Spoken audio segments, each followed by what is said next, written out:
Social enterprise remain poorly understood and insufficiently maximized both in Thailand and throughout Southeast Asia. In this next section, we will tackle these issues by exploring the benefits of the new social enterprise tax law.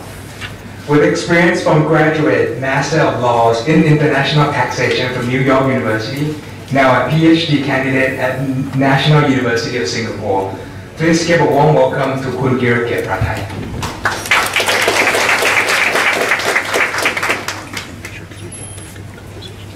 Ladies and gentlemen, every day when we look around us, and then we can see that we live in a world with so many social problems. The income gap between the rich and the poor has been increasing significantly in the recent years, and a lot of people live without basic needs. They lack economic opportunities to have a decent quality of life, unsafe food and water, unaffordable healthcare or poor education. We also encounter challenging situation about environment. The hottest issue is that plastic waste crisis that governments around the world are tackling on it nowadays. So we know that we all have something in mind, that which one is social problems, which one is environmental problems. Right? We need a solution, but how? Should we rely on government to just tackle, or think about yourself and then try to look at everything around us and then see if the government fixes it effectively or not? The answer is no, right? Private sectors have potentials to drive changes in the society. Looking at private sectors, in the past we have traditional charities, but they face challenges on sustainability, as previous speakers said before. And then we have businesses, traditional businesses, that have been asked for social responsibility. So decades ago, social enterprise invented to fill the gap and to try to have like a hybrid structure of entities to do business and also for social purposes. Right. This is just a quick look of social enterprise. So have social missions and then enterprise entrepreneur skills, innovative ideas and financial resources to support, to achieve social mission. But one of the most challenging situations is that how do we achieve social impacts, and at the same time we still sustain financial stability? Because as you move on the charity model into social enterprise, income generation is the most critical issue here. And as you can see, it's the common challenges of social enterprise nowadays, right? So you can see that most of the challenges here is about business. How to do social goods, how to have social goods with financial sustainability. And then that's why we are here. We are here to provide business strategies, business skills to drive changes in society.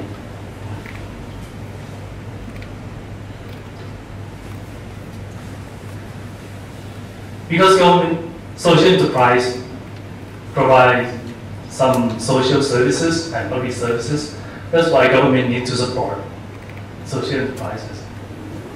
This is the variety of policy tools from a lot of countries around the world to support social enterprise. It can be the recognition of legal forms, tax and non-tax benefits, or awareness campaigns, or human capital development, or for trainings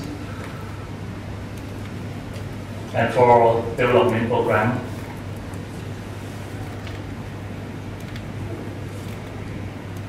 Then you may wonder how social enterprise involved with your business, with you and your business, right? Just like CSR does or not. What you can see is that social enterprises have potentials to maximize social impacts to a much larger scale than CSR.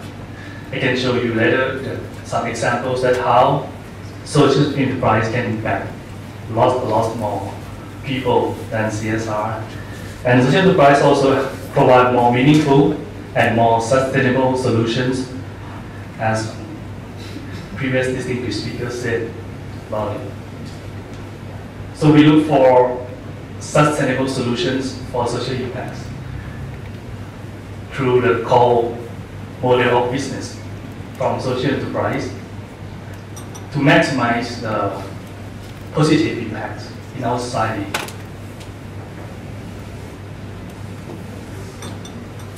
Let's see some examples here. This project brings a better quality of life to millions of people. So that's why I said this. Social enterprises can give much larger scale of impact into the society.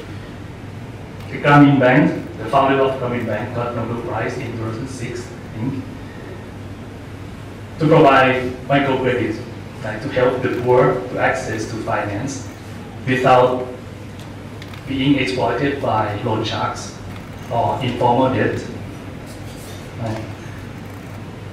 And they have very creative design. They have like innovative designs of credit delivery system because the poor don't have collateral. So when you give loans and when you have collaterals, you need to have better design of credit system. And they have something like group loans. They have people come together and ask for loans together, and then they secure each other in the loan transactions, for example. And this benefits millions of people and also still have some profits at the end. And Arabic Eye Hospital, this is one of the largest eye care systems in the world. So what they do is that they have their own lab to create something new, to create something more innovative, because they accept millions of patients. So they have a lot of cases to analyze and then develop cases. Then have innovative lab. And then, as Om Nong Isnatsa said about partnerships, so they have very good partnerships. Partner with suppliers to have more affordable price eye care, more affordable price equipments, more affordable price materials, and use it in the hospital. And then, very good partnerships, they can provide free services to the poor, to those who cannot afford eye care, which is normally very expensive. And then, we still got some paid patients to subsidize unpaid patients, like the model of Sirat Biaran Hakarun Hospital. So have some paid patients to subsidize unpaid. And they still run on profits. And both companies, both organizations still run like many decades, help millions of people and still run at profits. For the Thai examples, you heard about Doi Tung before, but what I would like to highlight about Doi Tung is that you need to have some quality, you need to have customers to buy your products because of quality, not sympathy. So because social enterprise also need to compete with other organizations in the market. So you need to attract customers to buy it again and again. So quality is one of the key success of Doi Tung, which you may consider it during hackathon or real life social enterprise. Anyone is Hattis is that it's a very small organization and very new. I just put it as an example of like a small and new. And then they try to gather children with basic needs, like to produce handmade bags. To produce handmade bags is as a way to, like, as a therapy and employment of children with basic needs. So not only doing business, but they also help those children to have something to do as a therapy for their special needs. Right? And it sells like hundreds or thousands baht each and still run at profit in the revenue generating model. And some profits go to children, some of it go to the parents of children. They have a small charity organization that look after those students, and some profits go to the social enterprise. So they can sustain and they can keep going to have like a therapy and employment to those students. Okay, let's talk about social enterprise in Thailand. We have a long journey of social enterprise. Next year is 10 years anniversary of the origination of social enterprise in Thailand. But let's focus on the recent developments, right? So as you can see now, in the bottom of the slide, you can see that we have two laws in place. First one is Social Enterprise Promotion Act. The second one is Royal Decree on Tax Exemption. These two laws will be the mainstay of regulatory landscape of social enterprise in Thailand. You may need to take them into account when you want to establish social enterprise. Let's talk about the Draft Act first. The Draft Act. Now is the Draft Act. Act on social enterprise promotion.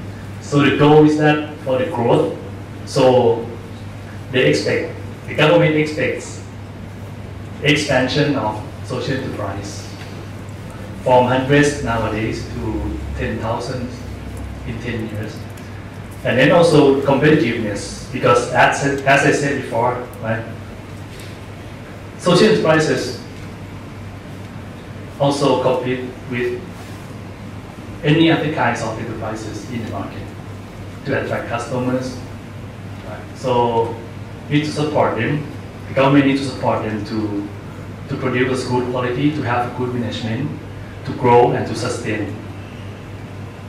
And the main goal of the Draft Act is that to the employment of handicapped, underprivileged people and elderly people. This group of people alone account for around 1/3 of the population in Thailand. So this is an important problem. A lot of people will involve in this benefits. This is a brief timeline. You can see that this is very recent. Right? Now we have final version of Draft Act from Council of State, and then in the next few months, the acts will go through the cabinets and the National Legislative Assembly, and then to be declared as law. The government plans to have this law passed before election. So it's going to be in the next few months that this law is going to be effective. Let's see the definition of social enterprise in Thailand. So the law is just alternative. So you can establish social enterprise, and then the law is just prescribe some requirements that if you want to be registered, if you want a certificate as a social enterprise, you need to comply with laws. Right?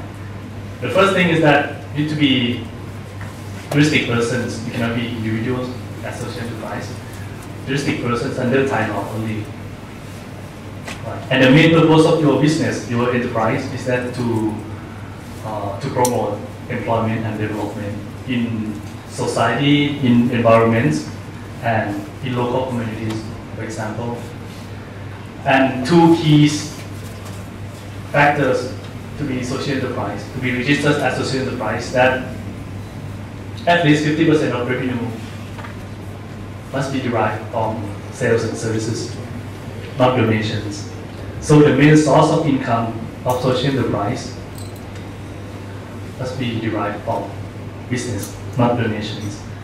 And the last point is that at least 70% of profits must be reinvested in the social mission.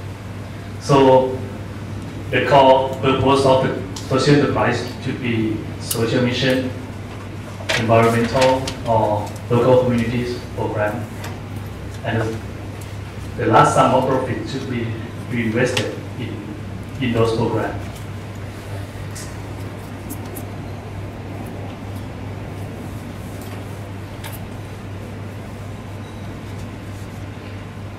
Some more details in Social Enterprise Promotion Act. So Social Enterprise Promotion Act will establish a new board, new office, and new fund that helps social enterprise to grow, like trainings, benefits like trainings, tax benefits or non-tax benefit.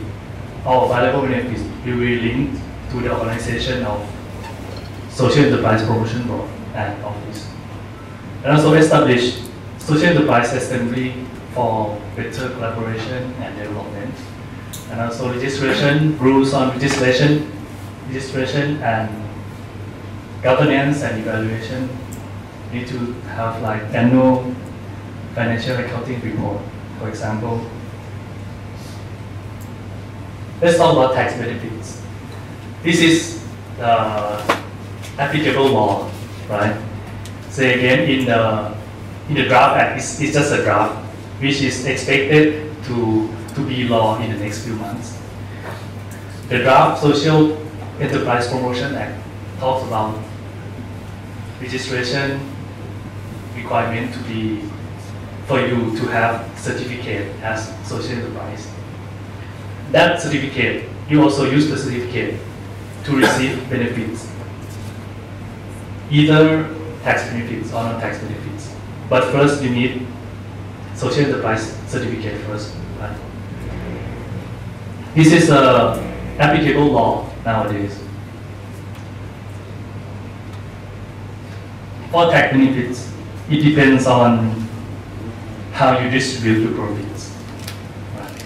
So, if you have profits, so let's talk about taxation in general. So, corporate tax is on taxable profits.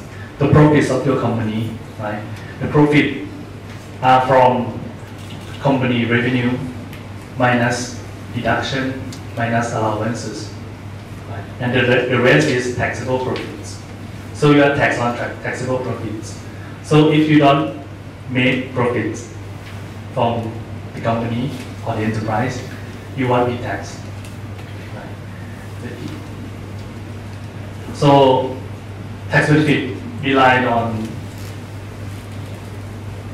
how you distribute your profits. If you distribute 100%, reinvesting in the social mission or the main purpose of your business, as a social enterprise, you are exempted from corporate income tax. Right?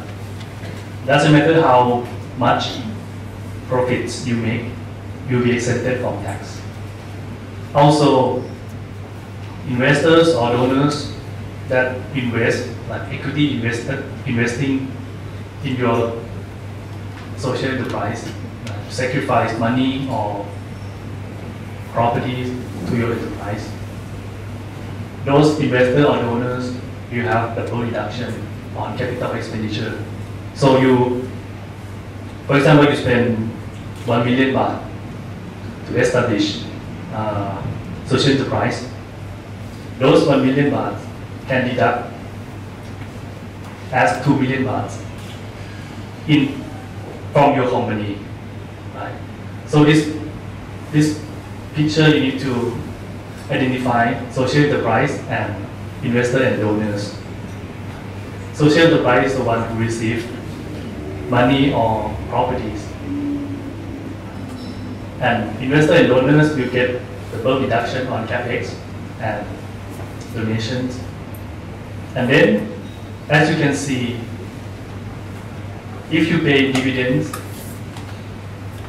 investor and donors and also social enterprise will not fully enjoy tax benefits. So if you pay dividends but not exceeding 30%, investor donors who contribute properties or money to your social enterprise, can also enjoy the full reduction on capex, but the social enterprise itself is not exempt from tax. And if you pay dividends exceeding 30%, both investors and social enterprise will not get tax benefits. So decide how many percent you want to reinvest in the business, and how many percent you want to pay dividends. This is a process for tax benefit registration. So you need to register with DBD first to be a juristic person, and then register to be a social enterprise, as I said before, certificate of social enterprise. And after that, you qualify as a juristic person, as a social enterprise, then you file application for tax benefit. Not many people talk about this topic. So as a social enterprise, you not only get tax benefit from social enterprise law, you can enjoy tax benefit in any other laws if you meet requirements in those laws, right? So these are some examples that you can enjoy tax benefits outside social enterprise laws. So if you qualify as a small and medium enterprises, you can enjoy reduced tax rates or tax exemption for small and medium enterprises. If you hire handicapped or elderly people, you get double deduction on salary expenses. So if you pay salaries in some 1 million baht, you can get 2 million baht deduction. And you have more deduction, you have less taxable profits. This is the tax benefits.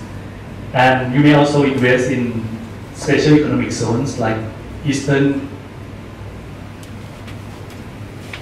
Economic Corridor or special economic zones, and you can get double deductions or reduced tax rates.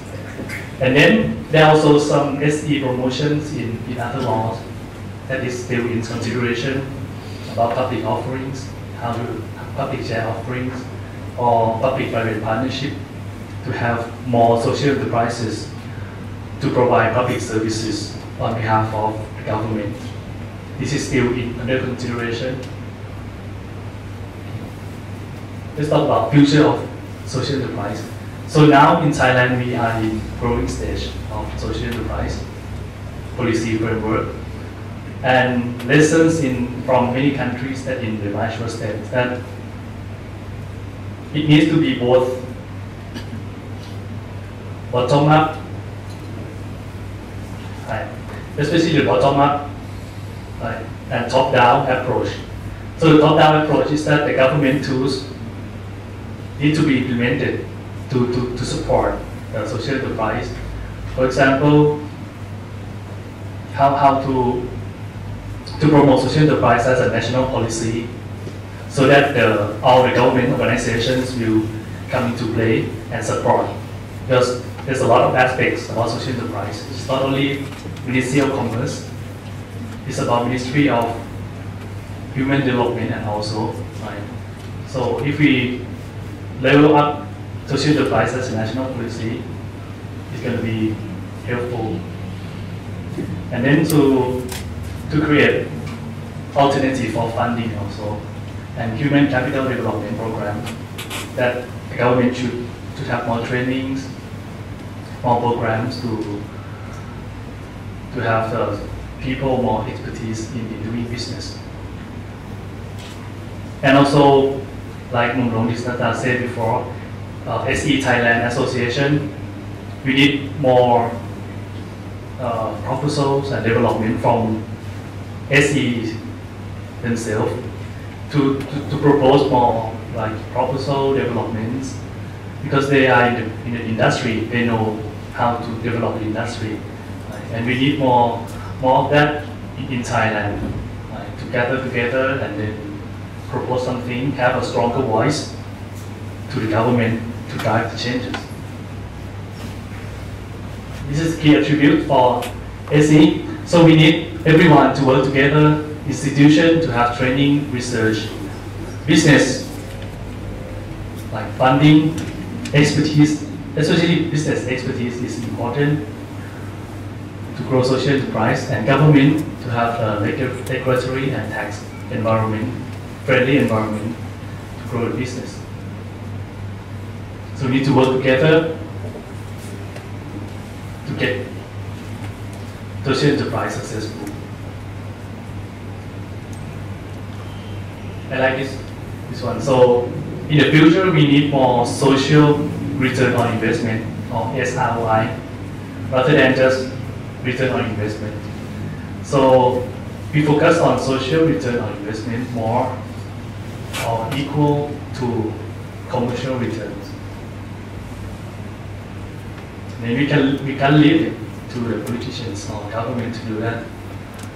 Business leaders that can have potentials, have power, have resources to drive changes in society. And the best time to do it is now. Thank you.